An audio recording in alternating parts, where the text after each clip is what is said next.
腾讯的朋友们，大家好，我是丽颖。今天呢，非常的高兴能够带着《爱的独白》，我的新歌来这里做宣传。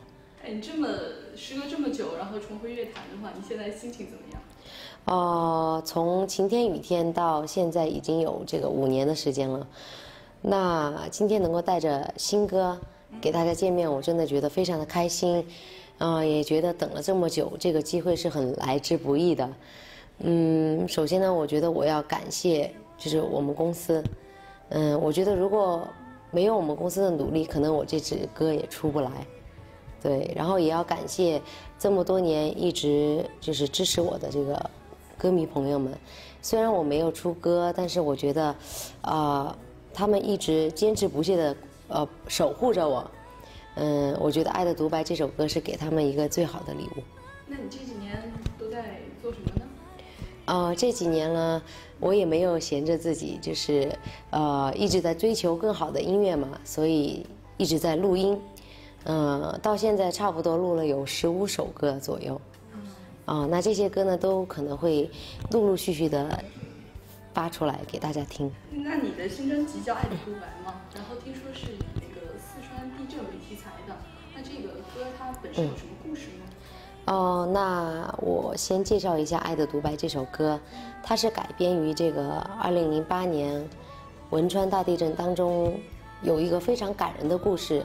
那有一位母亲呢，她是被埋在这个废墟下面，当时呢，她用她的身体呢挡住了这个倒塌下来的房屋，她双手支撑着地，跪在地上，是为了给怀里的孩子呢留一点小小的空间，这个空间可以说是活命的空间。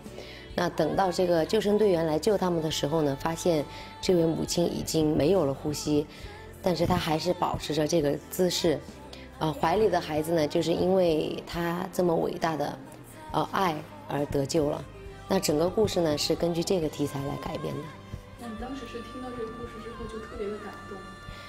对，我觉得这个故事非常的感动了我，然后我根据这个真实的故事，然后再次创作这首歌词，然后去歌颂这个母亲母爱的这个伟大。那你的新歌当中啊，这个你第一次也是你刚刚说的嘛，第一次参与这个歌词的创作部分，那你感觉怎么样写歌词？而且是写中文的。其实这个歌词呢，也不是我全部写的，跟这个作词者王亚军一起合作的嘛。那我觉得第一次写歌词呢，特别的难。对，就是有很多的词汇可能会要想很久，就是你脑子里想要表达的东西，可能用这个词语会很难表达出来。那个你的 MV 拍摄吗？然后现在好像也是网上有了吧？我有看到了。然后就是里边有那个宋茜和黄子韬。对，黄子韬对。好朋友跟你这个助演，然后你们拍的时候有没有什么好玩的事情？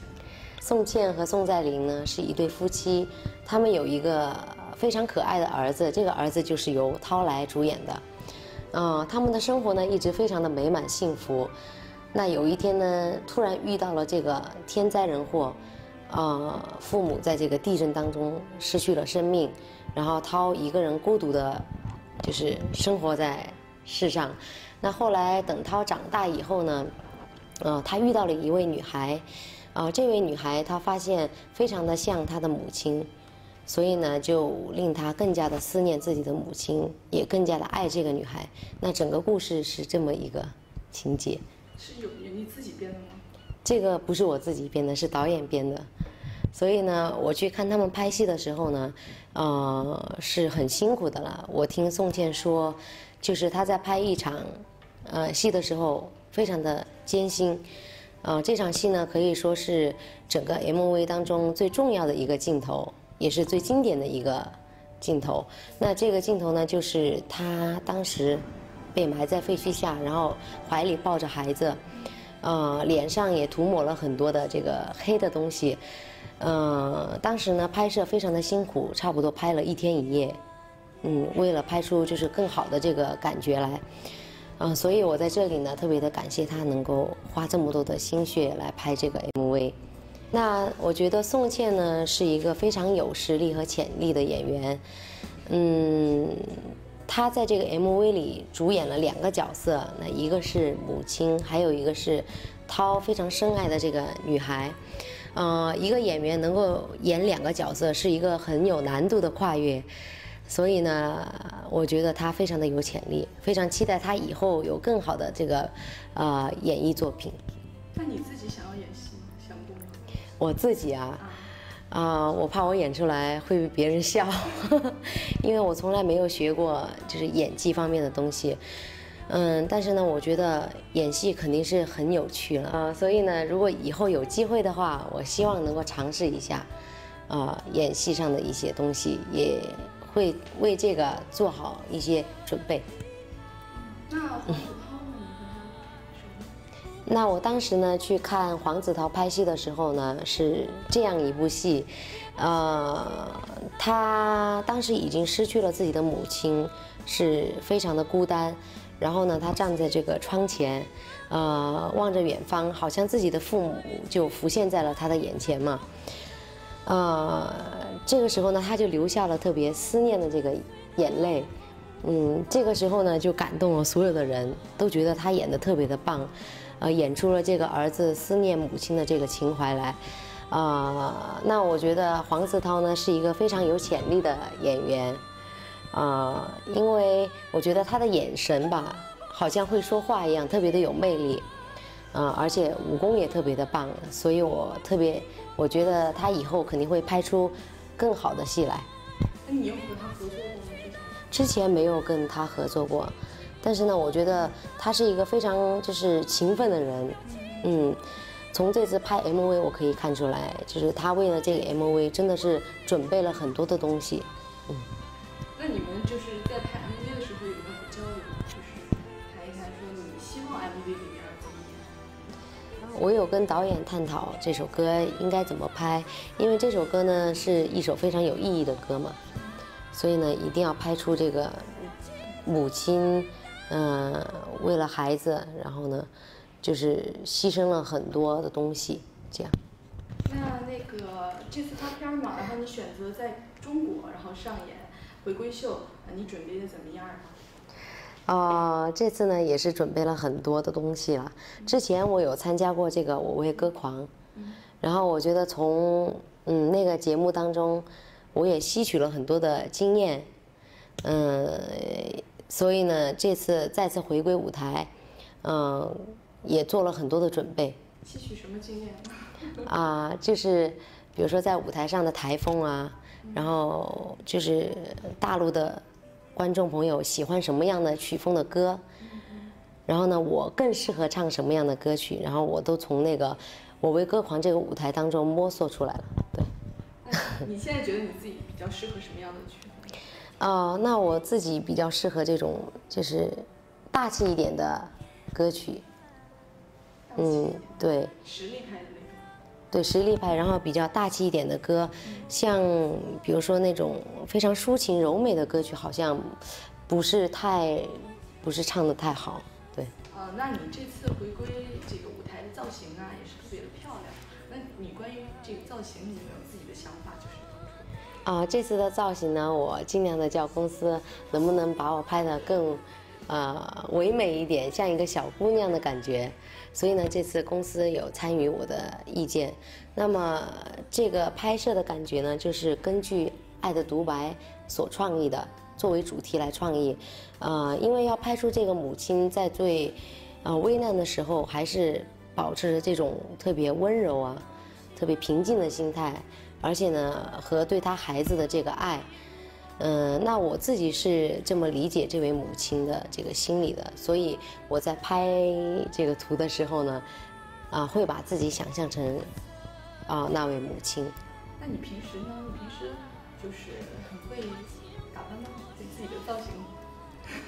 平时呢，就是出去见朋友的话，我会打扮自己。那平时我的装着也是很随意的这样。那你现在大多数唱的还是比较抒情一点的歌，那你有没有考虑过快歌呀，那种跳舞的那种？我非常希望，也非常羡慕像我们公司其他的这些少女时代啊，我觉得她们都非常的漂亮。非常的好看。那我也希望什么时候我也能尝试一下这么活泼阳光的造型和这样的舞曲。而且我平时也特别喜欢听这个欧美方面的歌嘛，所以我希望什么时候真正的能唱一首就是 R&B 的歌曲。那你唱这么多的情歌，你最喜欢哪一首呢？其实我最喜欢的歌也是今天这首《爱的独白》，因为这首歌呢特别的有意义嘛。每次我在唱这首歌的时候，都被这个母亲所打动，都特别的想流泪。那你唱这种抒情的这种歌曲去表达你的情感，你是通过什么样的方式去把这个歌很好的演绎？那我首先要把自己想象成这位母亲，她在最危难的时刻呢，用自己的身体去救助了这个孩子们。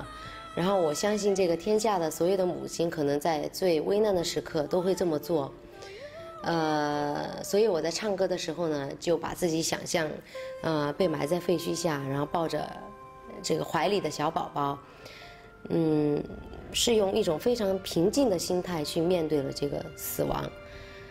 然后呢，他还是很微笑地告诉自己的孩子，一定要坚强地活下去。那我是以这样一个心态去演唱这首歌。那你的母亲呢？怎么看待这首歌？她听了之后怎么说？因为他会联想到这个地震当中受到过创伤的这些人们，所以觉得这首歌呢很有意义，也很打动他。那你就是回国之后，你可能经常在舞台上会和粉丝见面呢。然后你呢？你在乐坛上有没有中国的乐坛上有没有特别想合作的艺人？我特别希望能够跟内地的这些歌手一起合作，比如说像孙楠，还有李玟。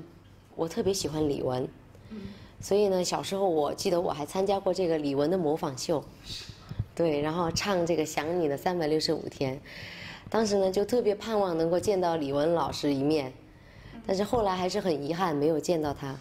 那个时候呢，就特别的崇拜李玟老师，觉得好像自己每一个神态啊，每一个动作和每一个声音都必须要向他才满足，所以每天都在学习他的那个。就是舞台的这个台风啊和唱腔这样。怎么学习啊？就是听他的这个听他这个 CD， 然后模仿他的唱法，然后看他的那个笑容，然后模仿他的那个微笑什么之类的。有谁帮你评判吗？站在旁边，你这个笑容。就是我妈妈，对，我妈妈站在我旁边说：“你一定要模仿，李玟老师模仿的特别像，你才能得奖，然后才会见到李玟老师。”你在国内的宣传的时候啊，就你刚刚说嘛，妈妈有来看你啊，然后那你是怎么看待家庭和事业的关系呢？那我13岁的时候，我妈妈就把我送到韩国来。我觉得，家庭跟事业肯定要放弃一边，所以我才能做好我自己的事情吧。因为我一直有一个梦想，就是很喜欢唱歌，然后希望能够做一个优秀的歌手。所以妈妈也看到我这么执着，把我送到韩国来。那今天已经快有10多年的时间了，现在已经很习惯了，就是我跟我父母这样分离的这种状态。我们每天会打电话，就是问候对方。所以呢，我觉得还是不会后悔现在的选择。我反而会更加的努力。去做好工作，然后我希望以后会挣很多的钱，然后呢，孝顺他们。你有问过他们，就是他们的愿望是什么？其实我相信他们的愿望也是能够团聚，就是这么简单，对。哎呦，刚刚咱们说到你那个去韩国嘛，你爸爸妈妈也很支持你，让你去。但是咱们都知道啊，韩国的练习生他的生活是非常艰苦，很辛苦的。是。对，当时你是。现在还会回想那时候的生活吗？其实我不是很想回想那段时光，因为呢，小时候练习真的是很苦，就不光是我，然后所有其他的练习生，我们的生活呢，基本上就是只有练习，就是每天早上，然后吃完中午饭，然后就跑到公司里，一直到晚上，就是练到很晚，然后也练了很多的东西，比如说唱歌啊、声乐课，然后还有舞蹈课，还有这个演戏上的这些课程，所以呢就特别的辛苦。这样的时间我持续了有3年的时间。那你那时候年纪这么小，能吃得了这份苦吗？那个时候反而是特别的执着，就是因为那个时候很单纯，所以很多事情都想得特别的简单。就特别的执着，就是觉得自己什么时候，能够就是把自己的歌唱得更好，就每天都会希望有一定的提高，然后呢，什么时候能够带给就是登台，能够给大家展现这个更好的歌曲。那这么辛苦，你有没有觉得感觉自己挺委屈的时候呢？有很多时候呢，都是特别的想家。想家，那会给爸妈打电话哭吗？经常就是给爸妈诉苦了，在这边的辛苦啊，在这边的就是不如意的一些地方。特别是在春节的时候，我记得我第一次过春节的时候特别的可怜。当时呢，所有的练习生他们都回老家了嘛，就我一个人。那个时候宿舍里呢就只有拉面，然后我就吃了3天的拉面。然后那个时候也没有那个中国的春节那个节目，所以呢就特别的可怜，然后打电话就跟我妈妈就是哭起来了，这样非常的想自己的父母。比如说现在很多歌手回归了之后呢，粉丝们都会精心准备一些应援，为你们加油嘛。你遇到过让你最印象深刻的应援吗？应援是什么东西？最深刻的应援，其实我觉得现在的我的歌迷吧，他们都来机场接送我，然后也给我准备了特别多的礼物。其实我觉得他们都是学生，不用花那么多的钱去买这么多的礼物。那我的心愿呢，就是希望，我的歌曲出来以后，他们会喜欢。那这次我有在这个微博上看很多的评论，他们都说这次的歌特别感人啊，特别好听。我觉得这个就是对我最好的满足。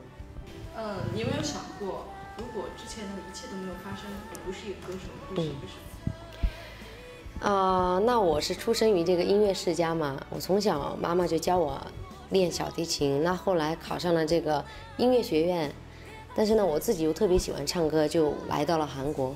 如果我现在不是一个歌手，我估计我会在四川成都那边是一个小提琴老师，或者搞这个音乐方面的事业。那你现在出道以来啊，很少上综艺节目，是为什么呢？你是放不开吗？其实我觉得我自己还有很多不足的地方，比如说像说话，是我的那个缺点吧。但是呢，我觉得上综艺节目也要考虑一下自己的形象，就是有些综艺节目是很符合自己的综艺节目，那我就可以去上。除了音乐以外，我比较喜欢养生这方面的东西，因为我比较注重这个健康嘛，所以也会看一些养生方面的书。去熬粥啊，会做一些粥。我会做那个就是五谷杂粮，所有的这个五谷杂粮都放在一起，然后蒸饭吃。我觉得这样的话会很营养，也很健康的。你想对粉丝说点什么吗？我非常的感谢一直支持我的这个粉丝朋友们。那我想在这里呢，对大家说一个，就是不要忘记最初的梦想。因为在追求梦想的时候呢，有很多坎坎坷坷的这个路，只要不放弃，一直去追求的话，我相信有一天梦想就会实现。那我从以前到现在呢，一直也这么的去追求，希望大家也不要放弃。最近云南地区呢也发生了地震，你可以对受灾地区的人们说点什么？那我觉得发生这个事情呢，我觉得非常的震惊，也非常的悲痛。我希望云南的朋友们一定要坚持，我也会祈祷，希望云南能够早日，就是大家能够早日的康复，一定要坚强下去，早日的忘掉这个地震带给大家的创伤。